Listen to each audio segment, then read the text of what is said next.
എനിക്ക് അത് കണ്ടപ്പോഴേ ചിരി വന്നേ. അതെന്തോ കിഴങ്ങാന്ന്, അതെന്തോ കിഴങ്ങാന്ന്. അത് തന്നെ, മധുരക്കിഴങ്ങ് വേറെയാ കേട്ടോ. അത് വായിച്ച് എനിക്ക് ചിരി വന്നത്. അവൾ എഴുതിയേക്കുന്ന കണ്ടായിരുന്നോ? ഏഹ് ഞാൻ എന്നോട് വായിക്കാം. ആണോ അമ്മ? എന്നാ നെയ്മോ? മധുരക്കിഴങ്ങോ? എന്നാ അശു? അയ്യോ എനിക്ക് വയ്യ. അത് അതൊരു വല്ലാത്ത കിഴങ്ങ് തന്നെ. എന്താ ദൈവമേ, എന്താ ചെയ്യും ഇതിനെയൊക്കെ? എന്താ കോമ്പാണ് കരുതി ഞാൻ നോക്കുവാ തോണി.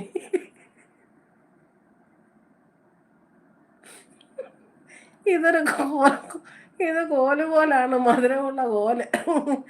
എൻ്റെ അമ്മേശോ.